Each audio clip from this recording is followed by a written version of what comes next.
For today, we're going to do a quick check-in. We're going to revisit those discussion questions from the first session. And then we're going to dive, it's going to be a big lesson on air quality monitoring, not just monitoring, but air quality in general, air pollution, how it affects health, and how we can limit those effects, those negative effects. So at this point, I would like to, if you can use the chat, I'd like to spend maybe 10 minutes just kind of checking in with you town members, answering some of these questions. How has air quality been in the last 2 weeks since we last had a session? Have any of you who viewed that first session, have you gone to the purple air map and looked at the monitors at any time? Do you have any new concerns as it relates to air pollution? And then are there any topics from the last session that you would like to revisit or get some more clarity on?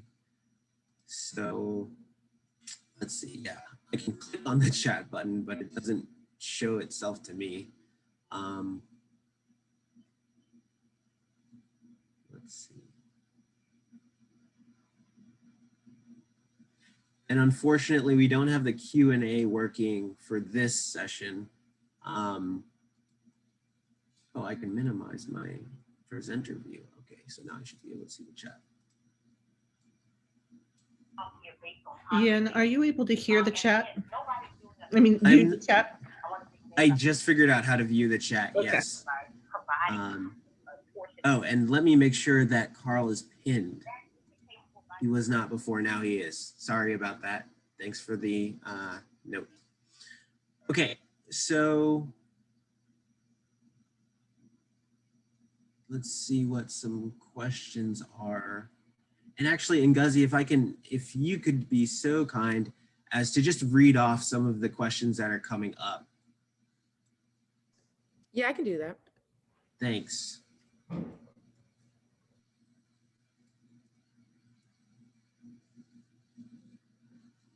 Okay, Sheila's asking for the link to the recording for our last session.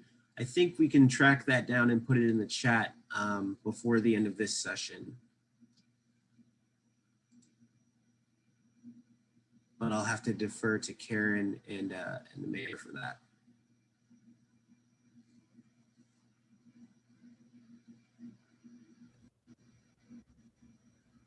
There are no questions yet. Okay.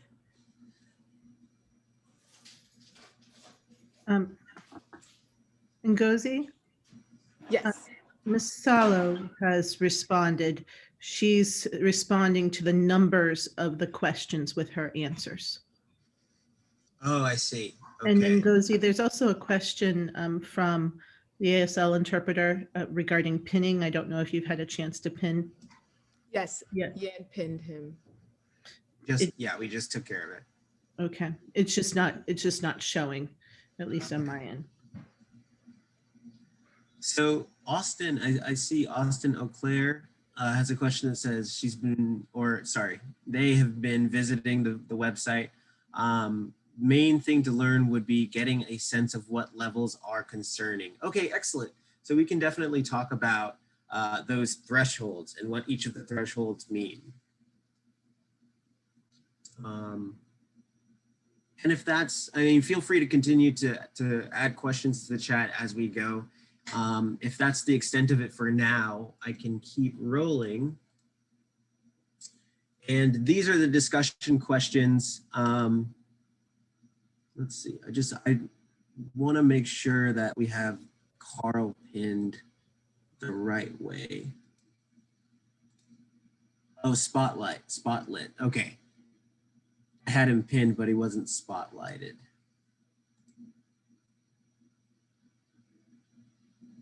Okay, and then Alice just added another question. Curious about how being nestled between two highways affects us and how controllable that is. And we are pretty hilly, so I'm curious about the distribution and needs for monitoring sites. Excellent. Okay, I'm excited because these are two topics that we'll be discussing in detail today. So revisiting the discussion questions from last week, how do you feel about air quality of your community? And these are kind of general questions, and barring the opportunity to do breakout sessions around these points, what we can do is, just as Sheila was answering the questions using the numbers, each of these are numbered. So if you want to respond to any of these, and we'll post them in the chat as well, use the number to indicate which one you're answering, and that'll help us keep track. And then Karen's asking about the possible positive effect of our small parks. So yeah, we'll get into that as well. Thanks, Karen. So let's see. Ngazi, if you can take these questions that I posted to just the panelists earlier, if you can take them, add numbers to them, and then share them with all panelists and attendees, that would be great. And then we will get into our lesson for the day.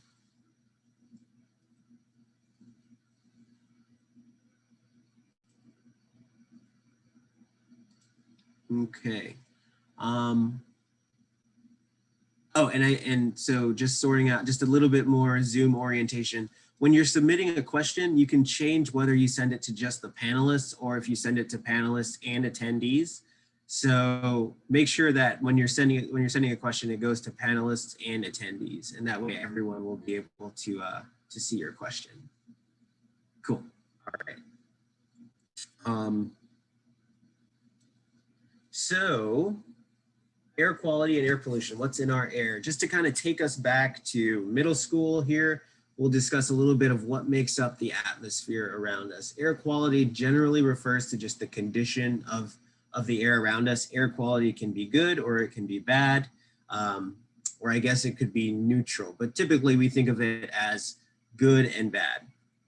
A pollutant is any harmful contaminant. And so it's kind of a nuance to think about, but there are certain, these are all naturally occurring chemicals in our atmosphere, and they're not pollutants as long as they stay in these relative concentrations. But even these things that we would say are typically good for our, for our stable atmosphere, if the balances go out of whack, then they can become harmful pollutants.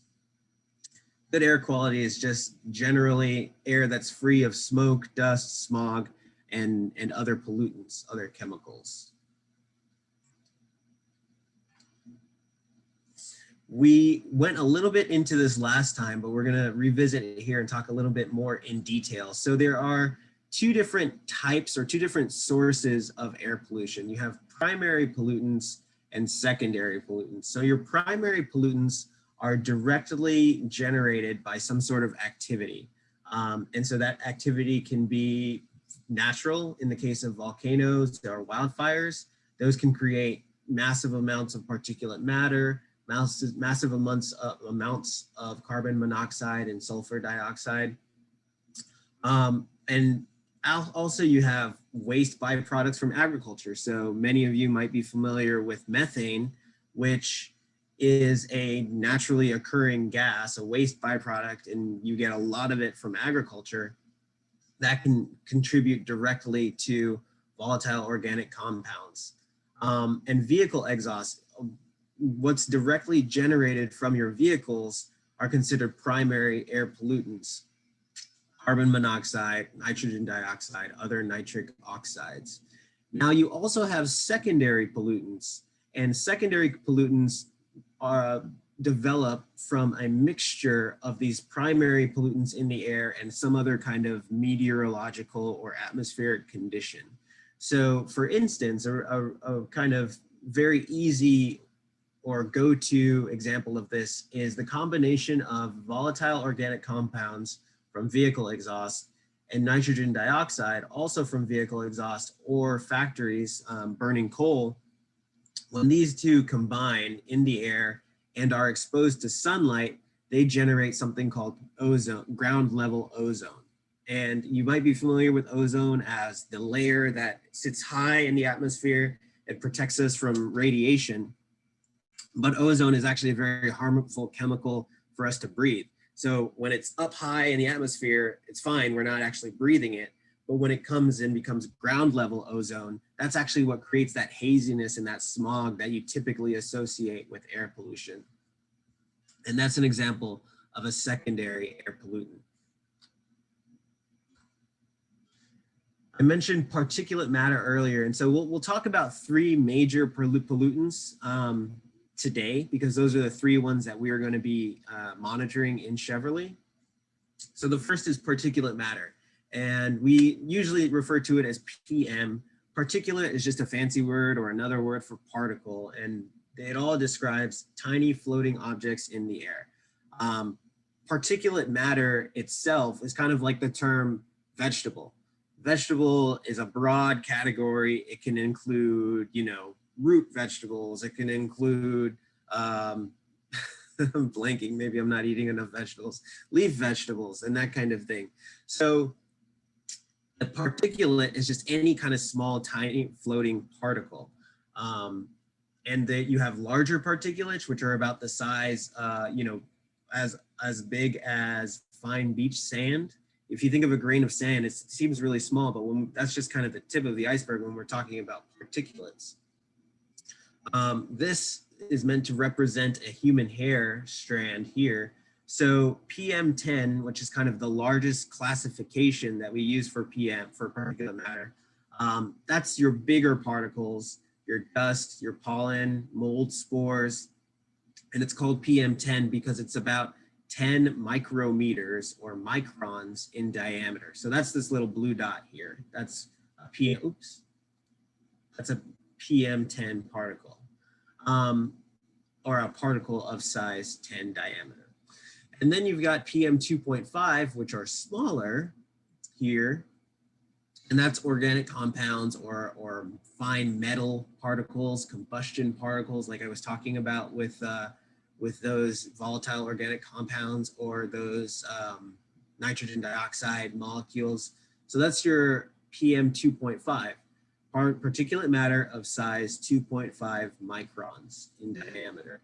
And actually it goes even smaller, and we have what are called ultrafines. So PM10 is categorized as coarse particulates, C-O-A-R-S-E, coarse. And then PM 2.5 are fine particulates. And then we actually go one step lower and we have ultrafine particulates, which I think are described here. And so this is the size kind of category of your coarse particulates, your fine particulates, and your ultrafine. And it's important to note that since these are all size distinctions, it's up to that named size. So a cloud of PM10 dust has particulates up to the size of 10 micrometers. So it's that up to. So it also is including PM 2.5 and your less than PM1, which are your ultrafines. And so again, those coarse pollutants, those coarse particulates are like sea salt, dust, ash, and pollen. Your fine ones are your heavy metal dusts, sulfates, nitrates, and carbon, elemental and organic carbon. And then your ultrafines are actually metal vapors, acid vapors, and then fresh high temperature emissions. And what that means, fresh, so let's break down this term. Emissions is something that's emitted from, say, an exhaust pipe. The high temperature is something that's burned. So you can think of a combustion engine burning a fuel and producing those emissions. And then fresh means immediately as they come out of the tailpipe. And the reason that the ultrafines the reason that only the fresh emissions are ultrafine is because when these pollutants are emitted, they stay individualized for a little bit, actually a very small amount of time, but then they clump up together. And you can think of it as sort of like a static energy where they get sucked in together to create larger masses of themselves or composites. And so that actually plays into how long these particles stay in the air. Looking at this table here, so on the far end of the scale, 100, size of 100 micrometers might stay in the air for 10 seconds. And that's because when the larger they are, the bigger they are. Think of like a bowling ball versus a feather. They drop at the same time, and theoretically in a vacuum, they will hit the ground at the same time. But typically we have things like air currents, which will carry something like a feather up and around and it'll float, versus that bowling ball, which will fall straight down. So you can think of these coarse particulates as those bowling balls. They're really, really big relatively compared to the other sizes. So they fall out of the air pretty quickly. As you get smaller though, you get more like that feather action, and they're kind of beholden to the air currents. And so 20 micrometer particles might stay in the air for 4 minutes. And then as we get even smaller, size 10, 17 minutes. But then once you get down to this fine and ultra fine range, these particles can ride air currents indefinitely. And actually static energy, there's a lot of science and physics that goes into it that I think is fascinating, but a little bit beyond the scope of today. But due to some of those static forces, they actually actively, or I guess passively, avoid getting contacted on things like filter. So certain filters are not even sufficient for screening out these particles once they get to a certain size. Any questions there?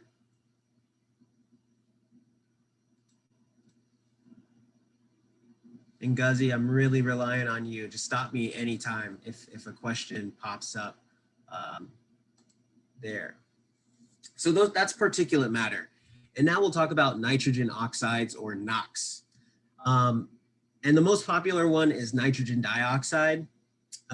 It's expelled from those high temperature scenarios. So like burning fossil fuels in your car, burning fossil fuels at a factory or a power plant. And it's also produced by lightning strikes, but this is one of, if you want a good example of, whether or not global warming is anthropogenic or natural, the levels of nitrogen in the atmosphere, nitrogen dioxide specifically, are a good example of that, because you can specifically track before the Industrial Revolution how much nitrogen dioxide was in the air, and then after agriculture and the Industrial Revolution, and just how it spikes every time. And you can even spike it in over, like, spatially over a place before there's a lot of machinery or industrial activity in that area, and after that infrastructure comes in. So the man-made sources of NOx are point sources like your power plants or other kind of fuel combustion areas. And then another stationary source are your area, so incinerators, residential. This is what we would think of as industrial estates, so the Tuxedo area and the southwest side of town, rail yards, ports, and then mobile sources, including your highways and railroads. These are areas where anywhere along that line, like if you're thinking of a road, anywhere along that line, you can get pollution because you have movement, in both directions. We have a few questions in the chat. Okay, cool. Read them off. Hi, in Cheverly, we have a variety of things in the air, sometimes fireplaces, barbecues, coffee, roasting, and others that I don't mind and sometimes enjoy. However, sometimes I smell the scent of burning metal and other noxious types of smells, likely coming from the industry on town's borders. The junkyard.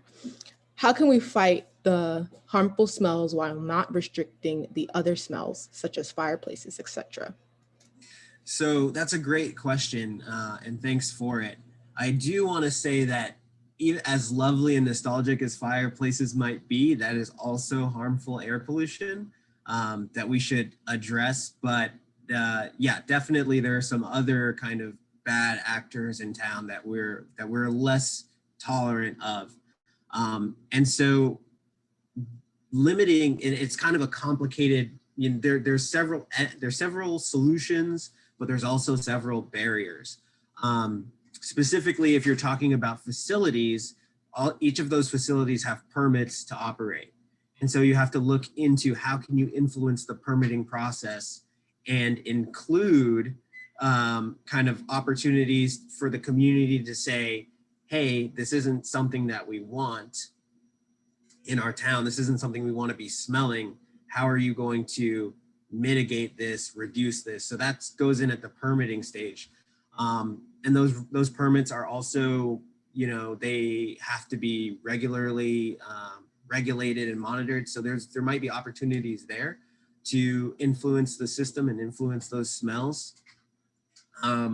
But what we're doing here with this project is actually kind of the first phase of that, identifying what's causing those smells.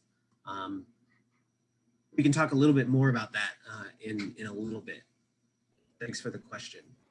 There's another one. Does a fire pit burning wood produce nitrogen oxides?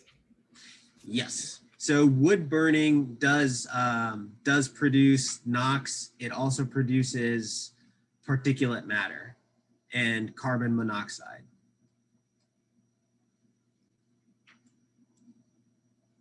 So our next pollutant, and actually the final pollutant that we're going to be talking about in depth, are called volatile organic compounds, or VOCs. Probably the most well-known VOC, even if you didn't know it was a VOC, is methane.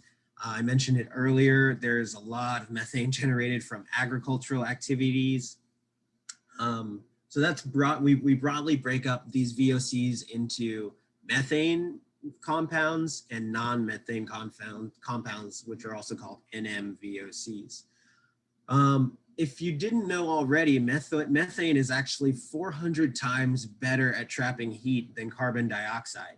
So there's a big push for CO2, for reining in CO2, you know, with regards to managing climate change, because, and just to give a little bit of history, up to a point, we were actually pretty good at managing methane. In the last 10 years, and especially within the last presidential administration, regulations to put holds and boundaries on methane emissions have been stripped away. So in recent history, we got very bad at managing methane very quickly. And that's something that we're going to have to address and reestablish. But methane is a lot better and a lot more potent of a greenhouse gas than CO2, carbon dioxide. As far as the NMVOCs, so the non-methane VOCs, those include aromatic compounds, and aromatic is a fancy chemistry word for it forms rings. And also, by virtue of forming those rings, sometimes the result is pretty smelly, and that's where we get the term aromatic from. So benzene, toluene, ethylene, and xylene are also called the BTEX compounds. Those are all resulting from gasoline and fuel exhaust. And benzene is actually the smell, that kind of like sweetish smell of gasoline that comes from benzene. And so a lot of your VOCs are actually very smelly compounds. Limonene, limonene, I don't know how to pronounce it, either limonene or limonene is the one of the key components in pine sol. And that's a volatile organic compound. A lot of cleaning products contribute to indoor air pollution because they contain volatile organic compounds. And also citrine is another one. Just to kind of drive home this concept that a lot of these chemicals do occur naturally, but that's by no means an excuse to dismiss them, because we are they occur naturally, but we're also generating them in larger quantities than they have ever existed on our planet before. Citrine is that orangey smell. It comes off of orange peels naturally, and it's also synthetically made for solvents, for air fresheners, fragrances, and stuff like that. That's also a volatile organic compound. The BTEX compounds specifically are carcinogenic, and long exposures have been repeatedly linked to leukemia. And then, so we talked about nitrogen dioxide, we talked about volatile organic compounds. So of course, I mentioned earlier, you can have this ground level ozone as a secondary product from those two mixtures. Diesel emissions are really great at producing VOC, both VOCs and volatile organic compounds. Formaldehyde is another example of a VOC. And this is just a fun little graphic that I like that kind of puts it all together. So you have your VOCs and your aerosols on one side. You've got your nitrogen dioxide on another side, and then they like the secret ingredient, the magic, you know, the secret touch is the sunlight, which transforms it into ozone. So now we've talked about how these air pollutants are generated and where they come from. Now let's talk about how they get around or how they don't get around.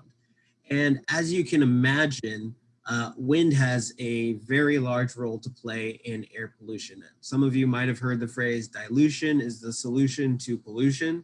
This is very much not true. I think I can't track it down. I know some high-ranking official, it once was an official position of either the EPA or some other environmental quality monitoring service or agency. But I want to believe it was said facetiously, because basically, you know, to put it in a different context, if you, it's the fix where, you know, if you oversalt your dinner, then you just got to add more, you know, add more of whatever you're making and water it down. But it doesn't work well with air pollution, because you can never necessarily dilute it to a point where it becomes safe. So wind causes bodies of polluted air to spread across the earth. When the wind is moving, then it will, you know, blow air pollution. It'll dilute air pollution more. But when it's stagnant, then you get a much higher concentration, you know, in areas nearby these generation or these source, you know, factories, or if you're talking about cars. So that when the winds are low, the bodies sit and stagnate over a smaller area, leading to localized pockets of more concentrated pollution. So that's kind of what you're seeing here over the Sahara Desert on a particularly slow or windless day. You see these hotspots and pockets here over the ocean, here in the Caribbean, and then here on the West Coast in this particular picture. We do have a new question. Yes. I understand that this is an enormous question, but would appreciate any initial guidance or reference, and will follow up with a more detailed discussion. What should we be reviewing and requesting specific to air quality with new development that isn't already part of the permitting, planning, and regulating process? We are approaching redevelopment of the 26-acre Hospital Hill site into residential and supportive commercial. Any examples of forward learning approaches for the development and operation we can seek/employ? Absolutely. And thank you for the question, Mayor. So speaking of forward leaning or forward looking, we absolutely have to tackle this issue of cumulative impacts. And basically what that concept is you're not ever exposed to just one thing. You know, if I scroll back up to all of these pollutants, you're not ever only breathing in the VOCs or only breathing in the PM. All of it's being generated around us. And so all of it is being breathed in by us. And so policies for permitting that can proactively head that off are making sure that as you're coming up with your comprehensive plan, making sure that research is going into how much these types of facilities typically produce, and then incorporating that into the plan with the threshold saying, regardless of what kind of industries these are, only this level of pollution is what we're ready to deal, is what we're willing to you know, expose ourselves to. And there's different ways of going about a cumulative impact analysis or assessment. there's a lot of different tools. We've developed one called Maryland Environmental Justice Screen, which is a mapping tool, which lets you layer different potential exposures and existing exposures on each other to see what a particular census tract or community might be exposed to. That's one thing to make sure that is going into the planning phase: cumulative impact analysis.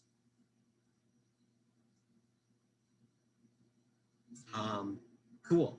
So that's how pollutants spread with the wind.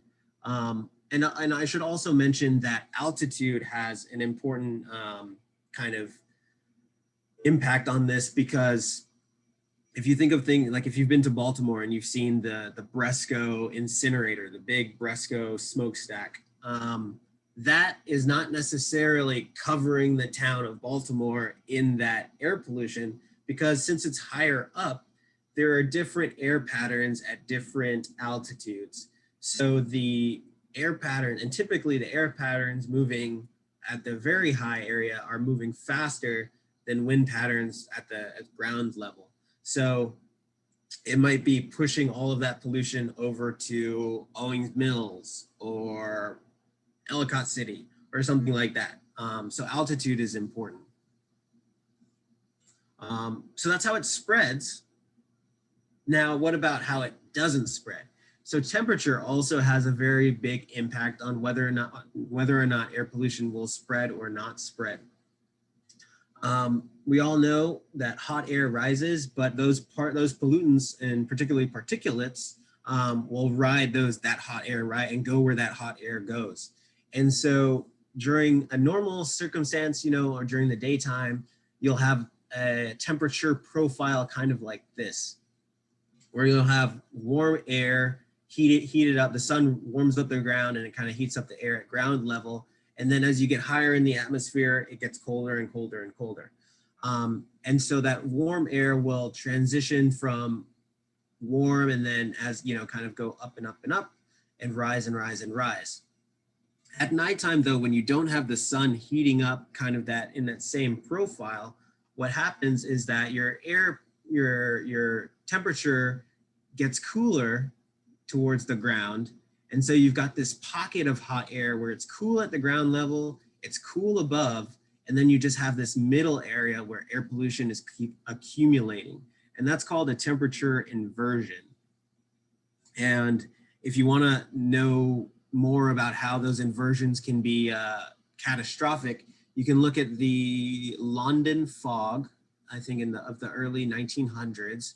You can look at Donner, Pennsylvania, for examples of how those inversions have caused great loss to human life before we were able to get a hang on this air pollution stuff back in the last century. And then also topography. So I think someone brought up earlier a comment about the valleys in Cheverly and the ridges. So topography also can trap air pollution, trap cold air down below, and so we are currently including that into where we're siting the monitors, and we want to make sure that we're having a distribution across different topographic levels, at higher altitudes, at lower altitudes in the valleys of the town, to really monitor and get an idea of what each Cheverly resident is experiencing. There's a question from a previous issue. Okay. Has any of this analysis been effective in deciding on a development issue or permitting a particular industry? Yes, so thanks for the question. There are different, in Maryland, not really, but there are precedents in other states. So you can look to Minnesota, the Minnesota Pollution Control Agency, MPCA. There was a bill back in 2008, which made it so that the MPCA has to take into account these cumulative impacts when they're citing different industries and bringing in different industries. It only applies to a certain, like a small neighborhood within Minneapolis, but that precedent is there because that community had historically had just, it was like a revolving door with all these different industries coming into the community and polluting the area. And to no one's surprise, is a predominantly African-American community, and a low wealth community. So to prevent that from happening, this law was passed in Minnesota, and now MPCA has included that in their permitting process. The same has happened in California. I think California was the first one to do it with State Bill 1000, California State Bill 1000, mandated at least it didn't necessarily put a whole lot of teeth into what affects into the decision-making process, but it made it so that they had to at least do an assessment of cumulative impacts. And that was enough of, a crack in the door to let communities come in and provide comments to the process.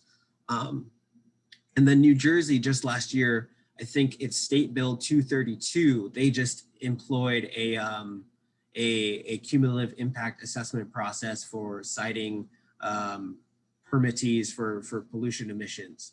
And there have been efforts to pass this legislation in Maryland. It hasn't succeeded yet, but I think we're getting closer and closer. We are getting closer and closer.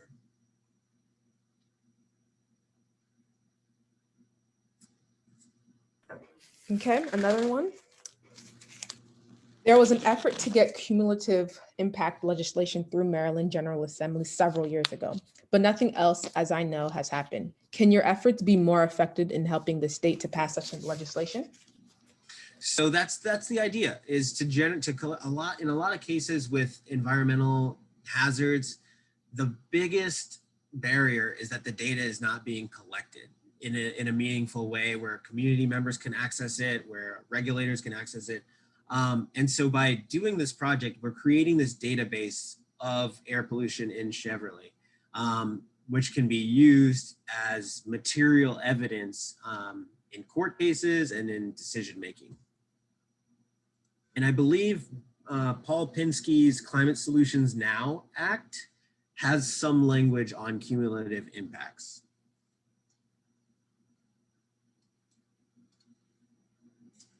And then finally, in terms of how pollution does or doesn't spread, you have built environment conditions. So if you're not familiar with the urban heat island effect, basically it's the idea that concrete is really good at storing heat. Concrete, asphalt, all these other kind of man-made infrastructure materials are really good at storing heat during the daytime and releasing it at nighttime. And this is the exact opposite of what green infrastructure or plants do, because as we know, plants are green, and green is a really good way of reflecting light, reflecting solar radiation, solar light. And so the plants take in the sunlight that they need for photosynthesis, and they reflect a lot of it back out, versus the concrete and asphalt storing that heat and warming up the area collectively. So this is a heat map of the DC area. And unfortunately, Cheverly is right over here. You can barely kind of look at it. But you can see some of those effects of that heat island impact. So these darker kind of orangey red areas, those are hotter. The blue areas are cool. You'll notice there's a really blue area here at Rock Creek Park where there's a lot of green infrastructure, a lot of plants. And then when you get to the center of DC, it's just this overwhelming kind of, you can almost see or feel the heat haze just kind of looking at this map. And so that also influences air pollution, because like I said, where the hot air goes, that's where the air pollution kind of also goes. And so you'll have this dynamic flow where country breezes are pushing in air from the outskirts of town into where it's accumulating, where it's hot. It rises, it rises, it goes back out to the country, but then as it cools, it gets blown back in by these country breezes. As it cools, it falls down, I should say, and then the breezes blow it back in. And so you'll have this kind of accumulation in areas where there's a lot of urban heat. So that's another thing to pay attention to with regards to, Cheverly. Cheverly is an incredibly green area and green town, let's keep it that way for the sake of air pollution. Any questions there?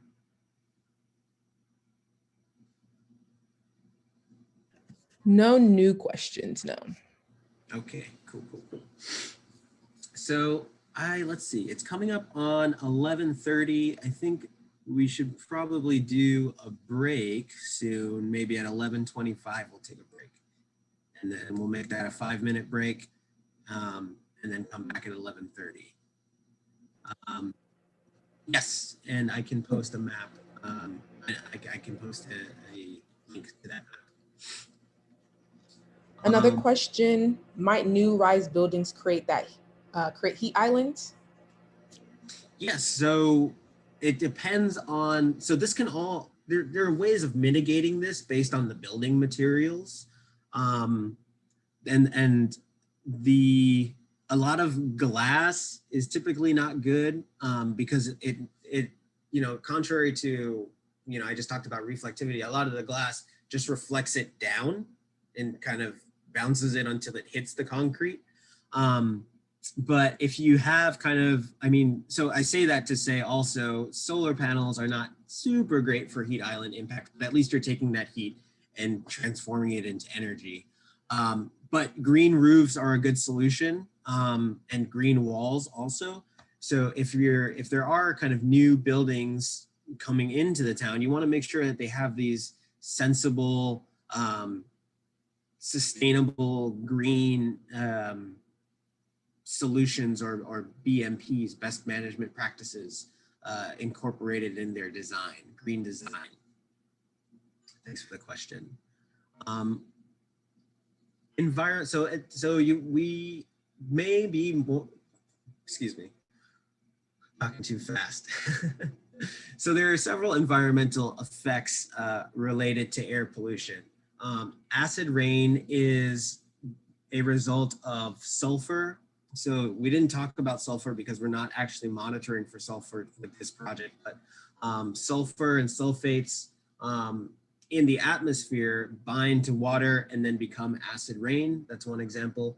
Eutrophication, so you have nitrates and phosphates, which go into water bodies, which come, again, kind of bind to water and wash into surface waterways and can create algal blooms.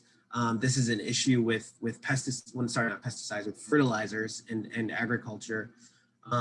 You have the haze that we've been talking about with smog, ground level ozone, wildlife endangerment. A lot of wildlife, especially mammals, their organs are not developed too differently from ours. So the same kind of illnesses and respiratory issues that I'll get into here later affect wildlife. It can also have, all kinds of wildlife, fish, insects, reptiles, in different chemical ways. You've got ozone depletion, crop and forest damage, global climate change, soil contamination, and also the buildings themselves can be corroded away with some of these corrosive materials like acid rain. So that's kind of a survey of the environmental effects of air pollution. I'll put a pin there. We'll take our 5-minute break and then come back at 11:30.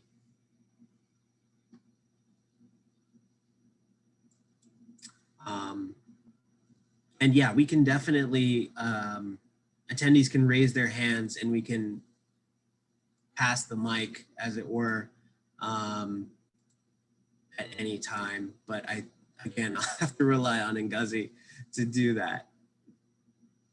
But that was a suggestion from Mayor Riazi. So yes, happy to actually hear the voices of the attendees. But I'm going to grab some water.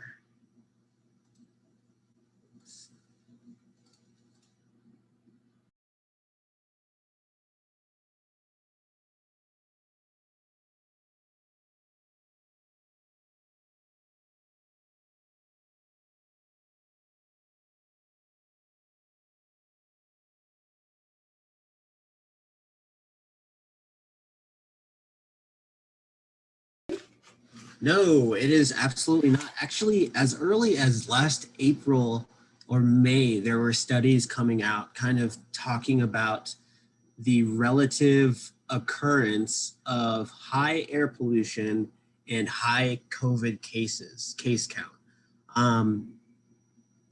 And again, I shouldn't say, it's a little cynical for me to say to no one's surprise, but unsurprising to those of us who do work in environmental justice and health disparities, there was great overlap in the areas that had high air pollution, high COVID cases, and high populations of African Americans and Latinx, Latino communities.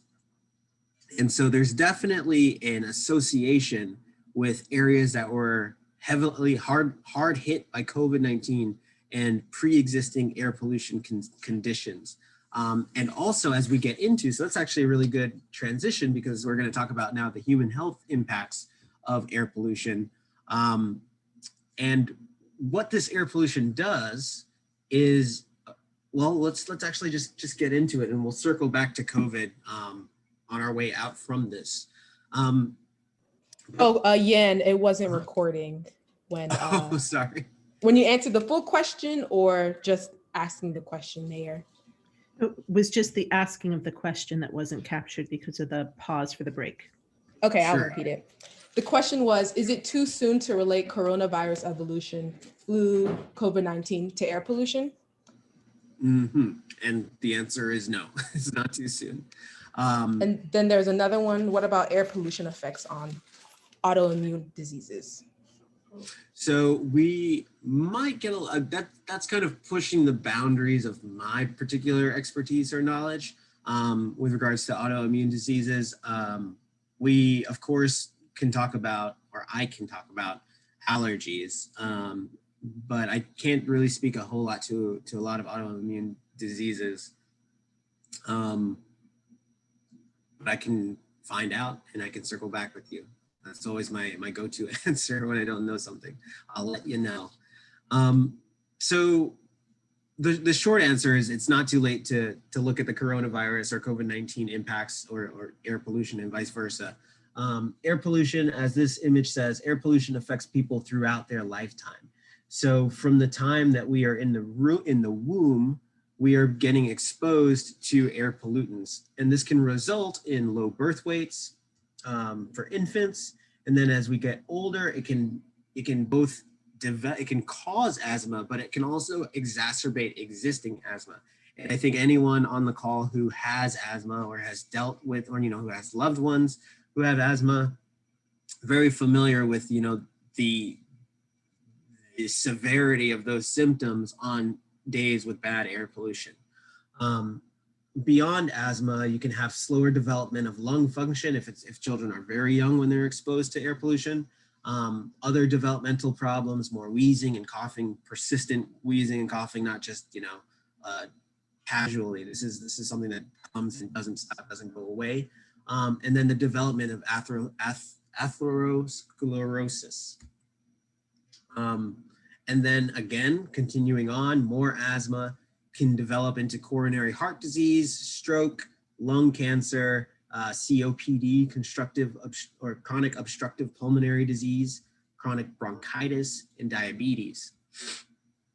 And then in the elderly, again, asthma. So asthma definitely across the life course, accelerated decline of lung function, lung cancer, because cancer is a kind of a long-term outcome. You don't necessarily, you've got a problem if you have children developing cancer. But typically we don't see cancers until, people who are later in life and they've had these prolonged exposures over the courses of their lives. Diabetes, dementia, heart attack, heart failure, and strokes. And so how does air pollution do this? Well, in the case of particulate matter, I can break it down pretty clearly for you all. All of our particulates enter our body through either our nose or our mouth. I'll bring this up because it's relevant to COVID. One of the exposure routes for COVID is, through your eyes or your conjunctiva. But typically if you get some kind of dust or particulates in your eyes, it gets flushed out by blinking, by tears, and washed away. So the eyes are not a vector or, kind of a transport mode for air pollutants getting into your body. Mainly it's through your respiratory system, your nose and your mouth. So all of the sizes, whether it's PM10, PM2.5, PM1, that enters through your respiratory system. But those larger particles will actually get eliminated. Your body has some really great functions for eliminating toxins and pollutants from your body. And so one of those, of course, is coughing. If something gets in you that's not supposed to be there, or your body thinks it's not supposed to be there, it'll try to cough it out, or expel it that way. And then also for things that can't be coughed out, there's also this layer of mucus lining your esophagus, lining your bronchial tubes, and stuff that gets caught in that mucus will eventually, through the beating of cilia and cells, will work its way up and you spit it out or you swallow it. It gets eliminated that way. However, the smaller, so those particles that are big enough to get caught in those two pathways, coughing and expelling mucus, that's really just the PM10, that coarse, those coarse, bigger particulates. The smaller particulates, PM2.5 and lower, those, again, they can kind of bob and weave. We talked about riding those air currents. We talked about static forces, helping them to repel surfaces. So those can actually get deeper down and get actually into your lungs. PM10 will not necessarily get into your lungs. It'll only get as far as kind of your breathing ways, your breathing tubes. The smaller particulates get down into your lungs, and then once they're in your lungs, they can actually go to the deepest part of your lungs, which are called the alveoli, or the alveolar sacs. And this is where gas exchange happens. So this is where the oxygen that you breathe in gets translated into oxygen into the bloodstream, and then goes out through the rest of your body and supplies your muscles and the rest of your cells with oxygen.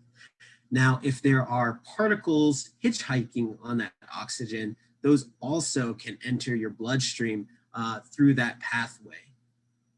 And so this is how PM gets deep into your body. And you wouldn't think of, you wouldn't think of air pollution affecting, I talked about diabetes, I talked about blood disease.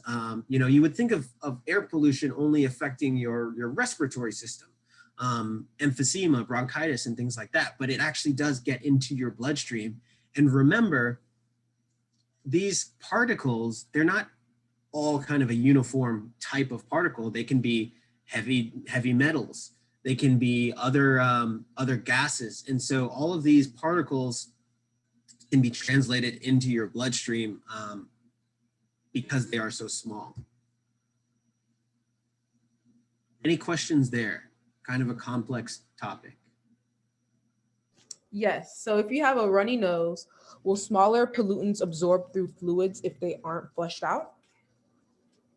Will smaller pollutants absorb through fluids? I'm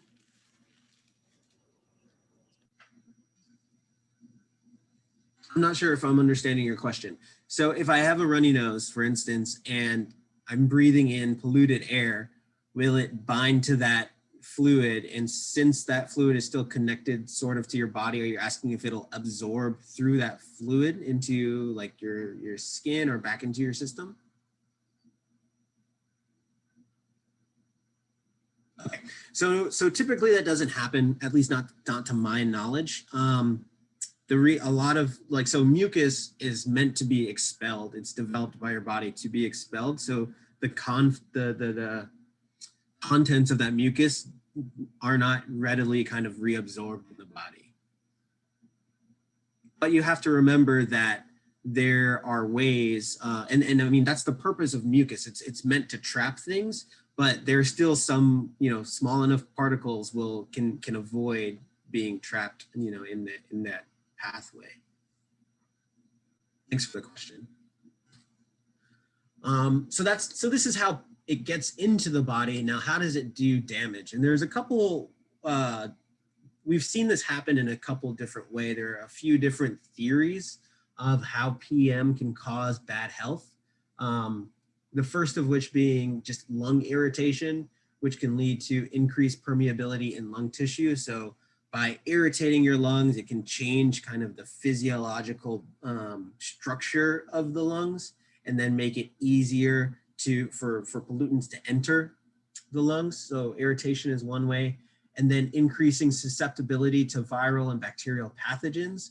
So for instance, if your body is overwhelmed with air pollution, and this relates back to COVID-19, if your body is overwhelmed by fighting off air pollutants, then it will be less prepared and less good at fighting off a viral contaminant or a bacterial pathogen. Particulate matter can aggravate the severity of chronic lung diseases, causing rapid loss of airway function. So it can cause your airways to either, constrict or accrete, get built up with these pollutants. And so they don't function as well. Air doesn't move as fast, and therefore particles can stick. PM can cause inflammation of your lung tissue. Inflammation leads to a host of other poor outcomes. And again, stop me if I'm going too fast. If any of these words are, a little too high academic. Inflammation is basically just swelling of your organs in different cells and body parts. And then finally, PM can cause changes in the blood itself, which can result in clots and cause heart attacks, but also the changes of that blood chemistry, again, can affect your immune system and lower the ability of your immune system to fight off external invaders like bacterial and viral pathogens.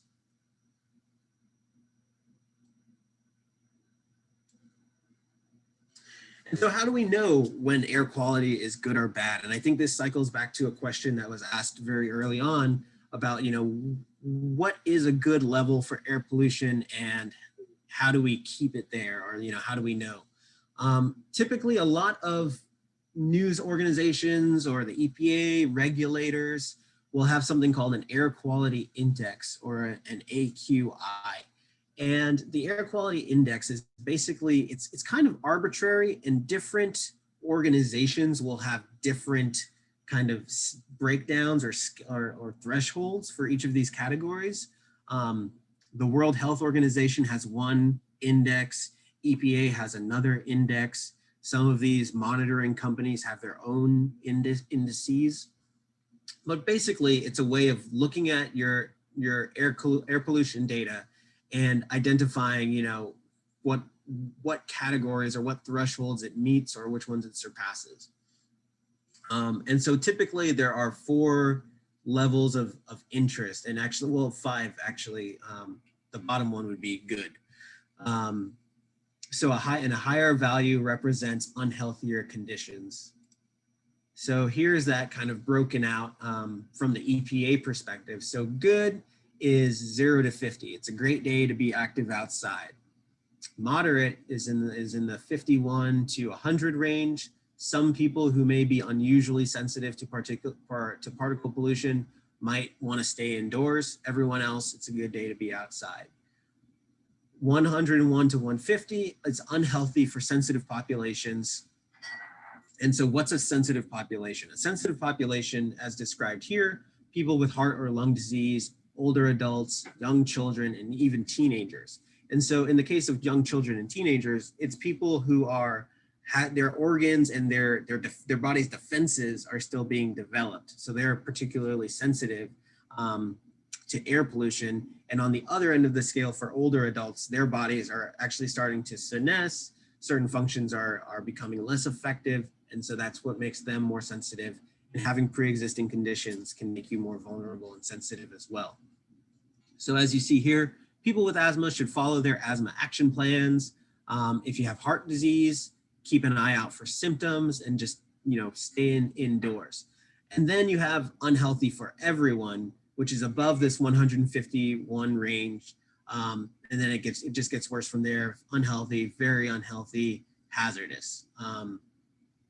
The EPA monitors these for 6, there's actually 6 criteria air pollutants, there's 6, lead is one of these that I didn't include in my list here, but ground level ozone, particulate matter, carbon monoxide, sulfur dioxide, nitrogen dioxide, and lead. And we've already discussed what makes a sensitive group sensitive. Any questions on that? Okay. And so when air quality is unhealthy, what do you do? What can you do? You can avoid spending too much time outside. But we do get a question. Okay. What is the ultimate endpoint of air pollution? Starts in factories, car emissions, etc. Moves to the air, moves to living things, moves to water, stays in the air. Where does this end, or does it just keep looping, even as we continually add to the amount? So I mentioned being cynical earlier, and I have a particularly macabre but poignant answer to this to this question. And the ultimate endpoint for air pollution is you and your families and your community members. We have become the sinks, the collection tanks for air pollutants. It gets trapped in our bodies. It's not something that we excrete. It gets trapped in our tissue cells. And, you know, when we die, whether we're cremated or buried in the ground, it is released at that point. But when you're thinking of this from an environmental justice perspective, you do have whole communities that have become kind of sacrifice zones and sacrifice vessels, because the pollution, like when we're talking about energy, right? Coal combustion. The coal is dug up, or the gas is fracked in Pennsylvania, if we're picking the nearest location. It's dug up there and it's burned here in Maryland, right? And it's burned, if you're thinking of a community like Brandywine in southern Prince George's County, where they have, luckily, there were 5 planned power plants in Brandywine. One of them just was taken off the books because I think the company had to give up the ghost. They couldn't get it done. But you've got 5. Why do you need 5 power plants in a single area? The people, the community members, the citizens of Brandywine are the sacrificial pollution containers, the ultimate endpoints of that pollution. And where does that energy go? Is that energy only serving the members of community of Brandywine? No, that energy is getting distributed across Prince George's County, across the district. And so these people are being sacrificed, their children are being sacrificed. And even also remember that we talked about the air pollution affecting people in the womb, and infants, and then not even to talk about this idea of epigenetics, where exposure to air pollution changes your genetics and it gets coded into your DNA, so that your future offspring who have never been exposed to air pollution, perhaps if they're able to get out, are still exhibiting some symptoms related to being exposed to air pollution. That's kind of the ultimate endpoint of air pollution. Meanwhile, the communities in more affluent areas, the more white communities, don't suffer from this air pollution in these sacrifice zones, because they're not there. They're not where it's being emitted. So they can. There's no incentive to stop it for these more affluent communities. And so in truth, a lot of them don't even really know the details about it. That's why environmental justice is so critical and so crucial, because I am optimistic in the belief that if more people knew about how their actions are affecting others, and these, in these kind of behind the scenes terms, air pollution, if you don't know anything about your, the PSC, the Public Services Commission, and how they cite power plants, then you might be a benefactor of a power plant not going in your backyard, but you don't know that because it's not in your backyard, it's definitely in someone else's backyard. I'm kind of ranting now, but that's kind of that's an answer to your question there. We have a new one. When addressing environmental injustices in environmental sacrifice zones, what does the ideal world look like, or what are the ideal solutions to these problems? What is the goal? How do we get there? Ooh, that's a discussion question that I would like everyone to think about. What's our utopian ideal? What's our vision for a world without air pollution? In my opinion, from my perspective, we need, so if you haven't heard this term yet, mark it, just transition. So we need a transition from fossil fuels that not only cuts out fossil fuel burning from what we're doing, but also gives jobs and allows, you know, coal miners and people who work in these frac towns and frac industries an opportunity to transition away from that craft and you know, that means of pollution.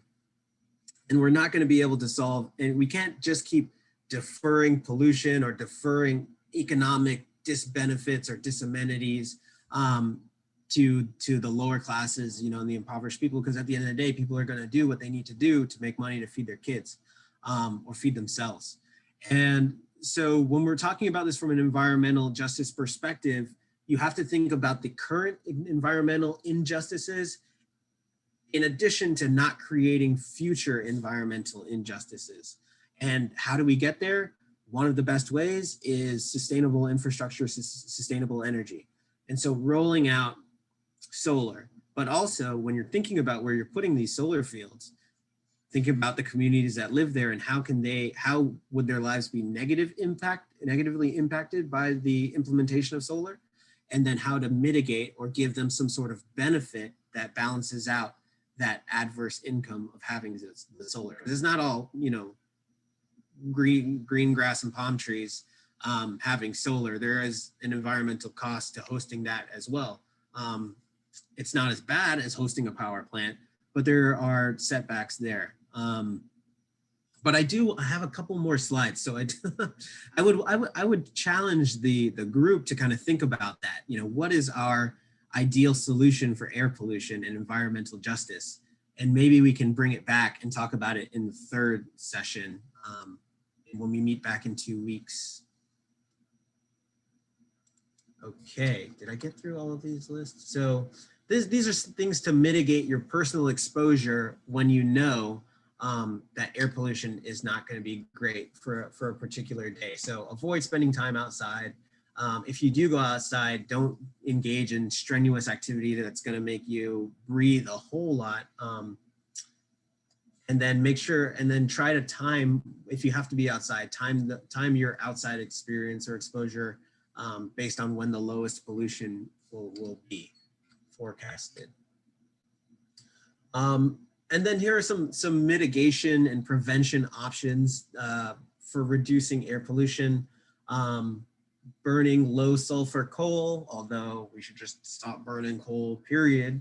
Converting coal to liquid or gaseous fuel, again, better, but still not great. It still has plenty of negative impacts for the people that are hosting these facilities. I would say this is the only acceptable program to phase out coal use totally. Also have to be thinking about risk reduction and disposal there. From motor vehicles, walk, bike, use mass transit, improve fuel efficiency, get older polluting cars off of the road through subsidies. The Cash for Clunkers program was an example from the Obama administration. As I understand it, the Biden administration has some similar plans for electric vehicles.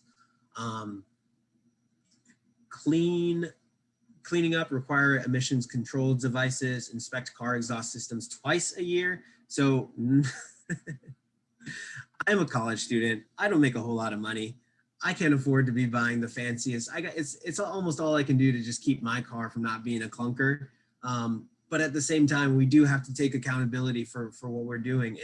And so I used to be one of those people that wanted to, I mean, I lived in Florida where there are no emissions testing. And I thought that was fantastic. And I moved up to Maryland and I was really bummed, but it's for the greater good. So we need to improve our monitoring of the cars that are on the road to make sure that they are meeting emission standards and making sure that those standards are strict enough. And then finally, for air pollution, we've done a good job of this one in most cases, banning indoor smoking, but we could set stricter regulations for other chemicals in our indoor environments. Radon is something we didn't talk about. It's mostly an issue for basements. Using less polluting cleaning agents. And you know, this again kind of goes back to what we're personally when we're talking about environmental justice, we're not just talking about race, we're also talking about class. People will do what they have to do to keep their homes safe and feed themselves, feed their families. And so, but as much as an extent that you can, please use, clean, fragrance-less cleaning products. And by that token, also invest in organic, produce. Organic means less plastics in your home. Plastics off-gas a lot of air pollutants. And then here, I think, are some final tips, just kind of general tips for reducing specific air pollution. But overall, I think if you want to put a lot of energy into something, it would be reducing air pollution at the source. And that can only be done through policy. And so that's what our next session is going to focus on, how you use these data that's collected from these networks to impact policy and impact action. And so that, just to kind of wrap up here, that session will be on the 27th. That's 2 weeks from today during the same time slot, 10:30 to 12 p.m. In the meantime, we're going to try and do some more recruitment for the Community Advisory Board. So please let Karen know if you would be interested. She'll be able to give you more details on what the board does and what the responsibilities are. And then also, if you're interested in hosting an air quality monitor, please again reach out to Karen or reach out to me. I can also give my, I didn't give it here, but I have an email address somewhere in my slides here. And this is a good slide to end on anyway. Excuse me. You can contact our lab from siegelab@gmail.com. We're also on Twitter. Special thanks to the mayor, Administrator Galloway, Karen, Dave Knipe, Sheila Silo, Sophia Riazzi, Steve Brayman, Mr. Pozo, and the Public Works Department of Cheverly, and former Mayor Mike Callahan, who kind of got us all started on this a few years ago. So I don't want to hold anyone longer than was promised. That goes for you, Carl, too. But I am open to take questions for the next few minutes, even if we do go past 12.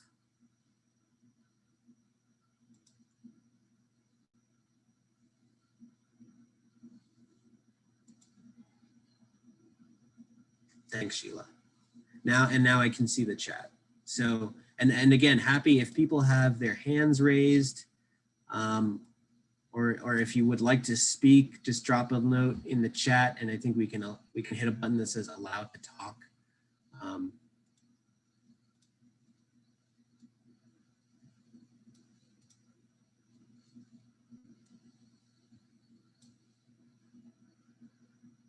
Also, my mom and sister joined the call, so thank you. I apologize to my mom because I didn't tell her I got my nose pierced. This is kind of a weird way to find out.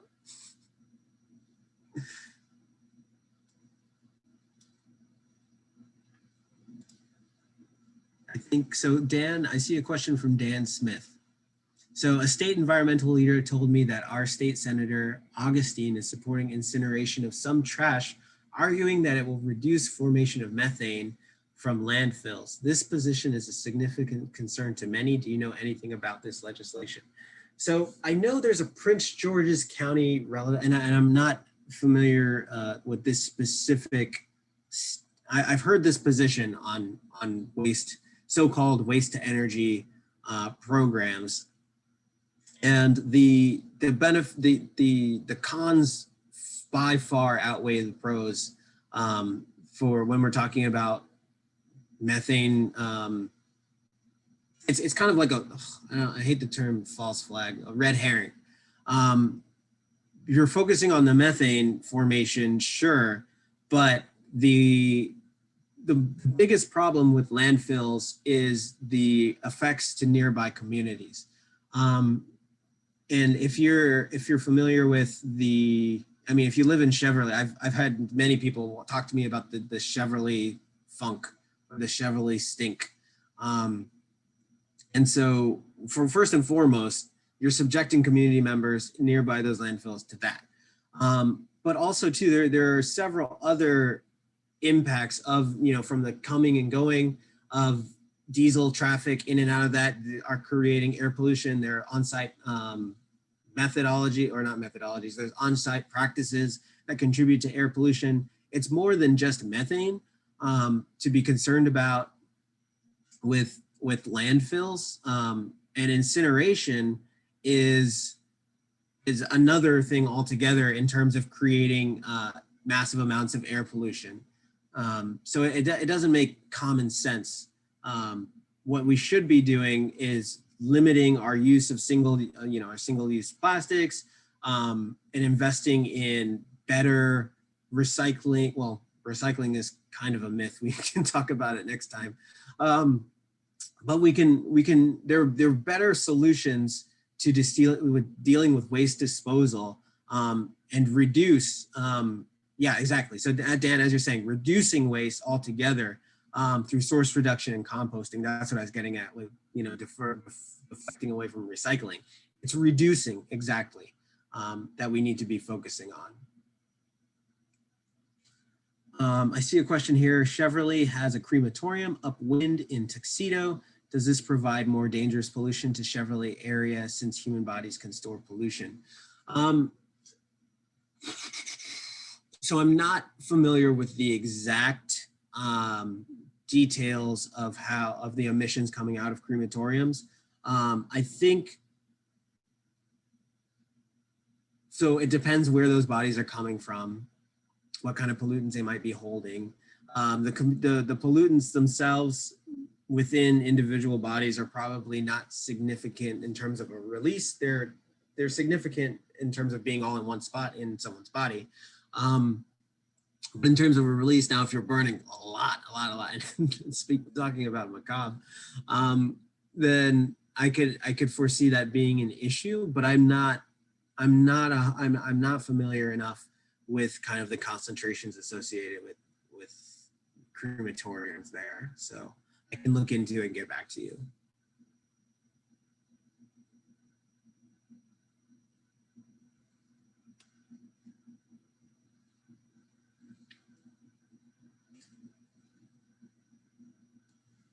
Okay. So, all right. So I think, Mayor has her hand raised, so please speak.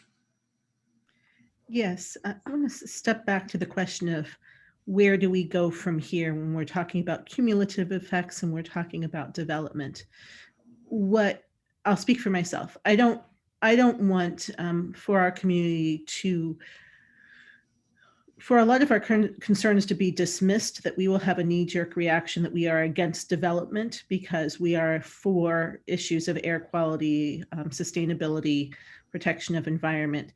So trying to figure out when we need to engage higher density development on a site, for example, the hospital site, looking for responsible ways to go about that to accept higher density, and at the same time to see in the process of the planning and the construction, anywhere from the materials to the operations, if there are good models for doing this work. If we're constantly in a place of no rather than how can we get to a different yes, we're just going to be constantly in opposition without moving to something that can work for everyone. Any advice here or later as far as resources and references would be really appreciated. Yes, absolutely. And as a administrative officer, of the town, as an elected official, I think it's very, you're striking at probably the most poignant paradox or conundrum of management, of town management, managing people, managing societies. One of the better options, and so notice that I think earlier in my presentation, I used the phrase certain levels of pollution that we are willing to tolerate. And so setting a cumulative impact threshold based on that tolerance level is important, and that would be informed by public health and by environmental impacts. but also you don't have to tolerate it just because of, because that's the way that the industry is going and that's the way to kind of keep things running. You can tolerate it because you're also getting something out of it. And by that, I'm talking about a community benefits agreement with developers, where developers agree, or, you come to the agreement that this is something that we want in our community, but we're not surrendering our rights to good health and good air quality. And so examples of things that you can include in a community benefits agreement are free healthcare for nearby citizens, who are directly impacted by the effects of this industry or this facility.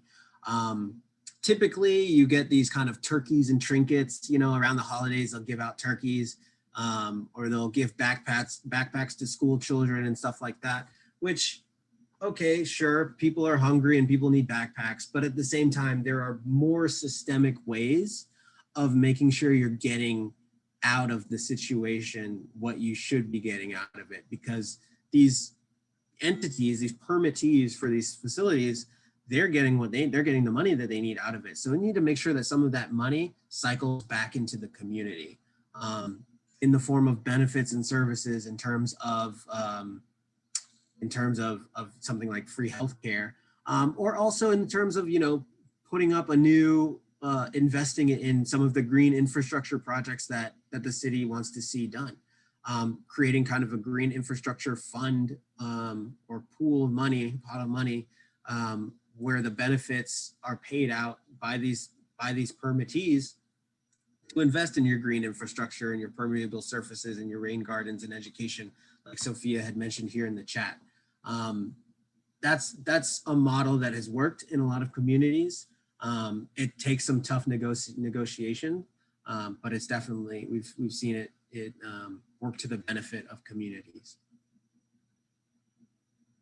And it all comes back to having the data to show that I know what I'm talking about as a community representative or as a community member. I know I have the numbers to back up that this is going to negatively impact me and my family. So what are you going to do about it? You got to be armed with that information, and that's exactly what this project is trying to do. And Sheila asked for some examples. So we work with a community in the community of North Charleston in South Carolina, and they are a port. So Charleston's a port town. I'm not sure if it's an Atlantic port or if there's a river port, but so they have ships coming in and out of there. They've got big port activities, think of like similar to Baltimore. And so they're able to, because of the pollution associated with that port, they lobbied for, they went through a Title VI administrative complaint process, which is basically showing that there's adverse pollution in this area, and it's specifically happening in this area at the detriment to people of color. And like the districting and the permitting is racist in its extent. And they were able to prove and show that because those same industries were not occurring in other areas, more affluent, more white communities. And so they were able to get, I think, a $5 or $8 million settlement from the port to invest in these, I think, cash allowances, community centers, urban gardening projects, school programs, so things like that. And I can send more specific information on North Charleston, South Carolina, to you, Mayor, to distribute to the rest of the group. At this point, I think I've taken us almost 10 minutes over, and I don't want to hold Carl any longer. So we'll cap it. I think we'll cap it there.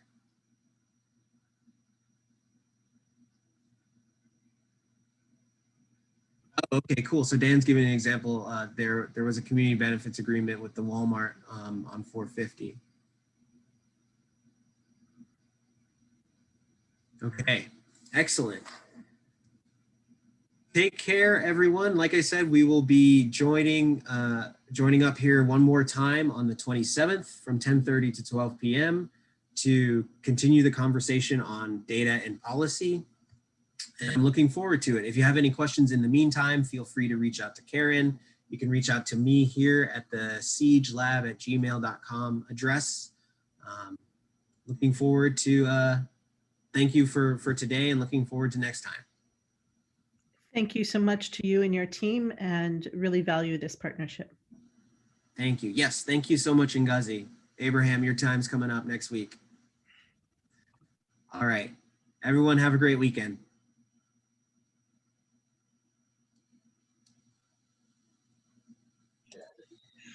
Thank you very much. Mayor, I'll see you in a couple of hours. Take care.